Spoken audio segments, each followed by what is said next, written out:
Hi guys, आज हम बात करेंगे एमपीटीईटी वर्ग एक में लगने वाले डॉक्यूमेंट्स के बारे में।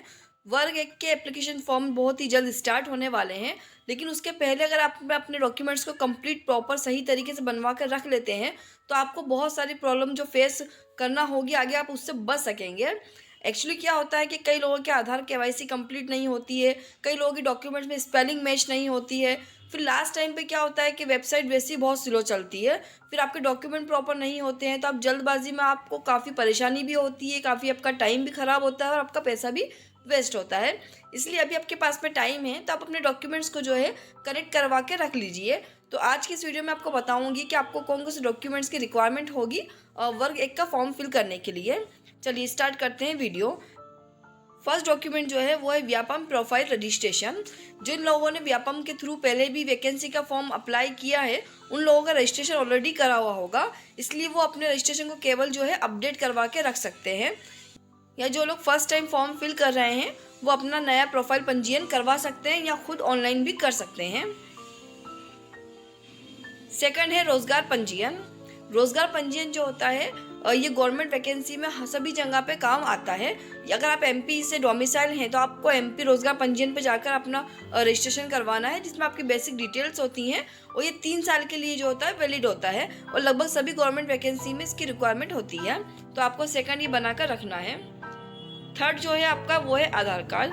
आधार कार्ड नॉर्मली सभी के पास बना हुआ है, लेकिन आपको आधार कार्ड में ये चीज़ चेक कर लेना है कि आपके आधार कार्ड में जो स्पेलिंग लिखी हुई है वो अपनी मार्कशीट से मैच कर रही है या नहीं कर रही है, और अगर स्पेलिंग वगैरह सब मैच कर रहा है तो आपका मोबाइल नंबर उसे लिंक है या नहीं, या वो बायोमेट्रिक अपडेट है या नहीं। कई लोगों के आधार कार्ड पुराने बने हुए होते हैं, वो अपडेट नहीं होते हैं, तो उनको भी प्रॉब्लम क्रिएट होती है। और कई लोग ऐसे हैं जिनके नंबर ही लिंक नहीं होते हैं या स्पेलिंग गलत होती है, तो ये सब आप जो है पहले ही करेक्ट करवा लीजिए, क्योंकि इसमें भी कुछ टाइम प्रोसीजर होता है, इसमें थोड़ा टाइम लगता है। फोर्थ नंबर का जो है वो है 10th और 12th का रिजल्ट। ये तो नॉर्मली आपका सभी के पास होगा, पर फिर भी कुछ स्टूडेंट्स ऐसे होते हैं फॉर्म फिल करने वाले कि उनके पास 10th और 12th का ओरिजिनल रिजल्ट अवेलेबल नहीं होता है। तो अगर आपके पास भी अवेलेबल नहीं है तो आप उसको कलेक्ट करके अपने पास में रख लीजिए। फिफ्थ है UG and PG and other result. मतलब इसके अलावा जो आपका 12th के अलावा आपने जो भी ग्रेजुएशन में किया है या बीएड का रिजल्ट रहेगा या जो भी क्वालिफिकेशन आपको उसमें मेंशन करनी होगी, उन सब के ओरिजिनल डॉक्यूमेंट्स जो है आप निकला के पहले अपने पास में रख लीजिए। सिक्स जो हमारा पॉइंट है वो है डिसएबिलिटी सर्टिफिकेट। ये सर्टिफिकेट विकलांगों के लिए होता है। जो लोग विकलांग हैं किसी भी तरीके से, उनको अगर विकलांग सर्टिफिकेट लगाना ज़रूरी है या उनको चाहते हैं कि हमें इसमें कुछ छूट मिल सके, तो अपना विकलांग सर्टिफिकेट बना कर रखें। बाकी जो नॉर्मल लोग हैं उनको इसकी रिक्वायरमेंट नहीं है। 7 नंबर का है ये है caste certificate. Caste certificate SC ST OBC वालों के लिए होता है। ये भी सभी के लिए कंपलसरी नहीं है। जो इस कैटेगरी से बिलोंग करते हैं और जो इसका बेनिफिट लेना चाहते हैं वो अपने सर्टिफिकेट को साथ में अटैच करना होगा। पर ये ध्यान रखिए कि आपको ये सर्टिफिकेट जो हैं ये डिजिटल होना चाहिए। पुराने जो बने हुए होते हैं वो वैलिड नहीं होते हैं, इसलिए अगर आपके पास में पुराना सर्टिफिकेट रखा हुआ है, आपने उसको अब तक डिजिटल नहीं करवाया है, तो उसको डिजिटल करवा लीजिएगा। उसके बाद जो हमारा नेक्स्ट पॉइंट है वो है EWS सर्टिफिकेट। ये जनरल लोगों के लिए है जो OBC से बिलोंग नहीं करते हैं लेकिन उनकी आर्थिक स्थिति सही नहीं है। अगर आपकी आर्थिक स्थिति सही नहीं है तो आप EWS सर्टिफिकेट बनवा लीजिए ताकि आपको इसमें बेनिफिट मिल सके।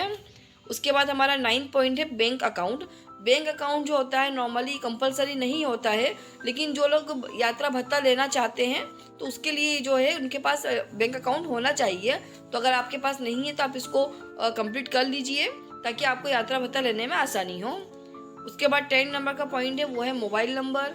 अपना इंडिविजुअल मोबाइल नंबर होना चाहिए ताकि हमें उस पर OTP वगैरह प्रॉपर जाए। कई एप्लीकेंट ऐसे होते हैं जिनके पास उनका पर्सनल नंबर नहीं होता है, या लास्ट टाइम पे उनकी सिम घूम गई है या उनके मोबाइल में बैलेंस नहीं है, तो ये सब चीज़ें आप जो है प्रॉपर करके रख लीजिए। उसके बाद हमारा नेक्स्ट पॉइंट है ईमेल आईडी। ईमेल आईडी वैसे तो सभी के पास होती है, बट फिर भी कई लोगों की ईमेल आईडी अपनी आज भी नहीं मालूम है, तो वो अपनी ईमेल आईडी अगर है तो उसको नोट करके रख लीजिए, और नहीं है तो आप ईमेल आईडी अपनी क्रिएट कर लीजिए। उसके बाद जो नेक्स्ट पॉइंट आता है हमारा 12 नंबर का वो है पासपोर्ट साइज़ फ़ोटो। सबसे इम्पोर्टेंट है इसके अंदर पासपोर्ट साइज़ कलर फ़ोटो हमारे पास अवेलेबल होना चाहिए। फ़ोटो ध्यान रखिए कि ये फ़ोटो लैब वाला होना चाहिए, जो आपको 1 दिन बाद स्टूडियो से मिलता है, या अगर 1-2-4 घंटे में भी देते हैं, पर क्लियरिटी वाला हो। जो अर्जेंट वाले फ़ोटो होते हैं वो ना निकलाइए। इसका बैकग्राउंड वाइट होना चाहिए, फ़ोटो एकदम स्ट्रेट होना चाहिए, आपके दोनों कान दिखना चाहिए। एकदम आपका क्लियर फ़ोटो होना चाहिए, पासपोर्ट साइज़, और वो 3 महीने पुराना नहीं होना चाहिए। उस पे आपकी डेट और आपका नाम साथ में मेंशन होना चाहिए। ये फ़ोटो खिंचवाते वक़्त आप बिल्कुल इन पॉइंट्स को जो है ध्यान में रखें। अगर आपका फ़ोटो क्लियर नहीं होगा तो आपका फॉर्म रिजेक्ट भी हो सकता है। फिर नेक्स्ट पॉइंट है हमारा 13 नंबर का सिग्नेचर।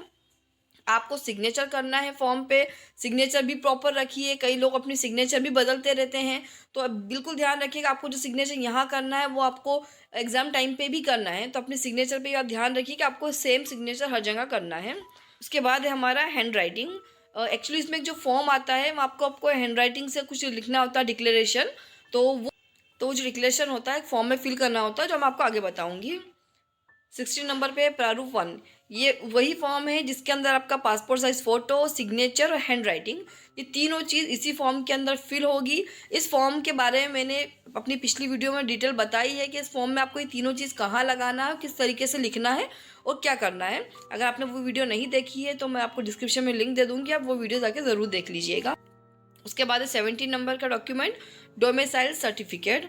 आप एमपी से बिलोंग करते हैं, एमपी की डोमिसाइल है, तो आपके पास डोमिसाइल सर्टिफिकेट ज़रूर होना चाहिए, ताकि आपको गवर्नमेंट द्वारा जो बेनिफिट दिए जाने हैं एमपी डोमिसाइल को वो आपको मिल सकें। और ये भी कास्ट सर्टिफिकेट की तरह जो है ये भी डॉक्यूमेंट है आपके पास में डिजिटल ही होना चाहिए, पुराना वाला नहीं चलेगा। तो ये थे हमारे कुछ ज़रूरी डॉक्यूमेंट्स जो आपको फॉर्म फिल करने में काम आएंगे, और 99% आपको इनकी रिक्वायरमेंट होगी। तो ये सभी डॉक्यूमेंट को आप सही तरीके से रेडी करके रख लीजिए, ताकि आपको कोई प्रॉब्लम ना हो, लास्ट टाइम पर परेशान ना हो। अगर आपको मेरी ये इन्फॉर्मेशन पसंद आई हो तो लाइक करें, शेयर करें, सब्सक्राइब करें और कमेंट्स भी करें। तब तक के लिए जय हिंद।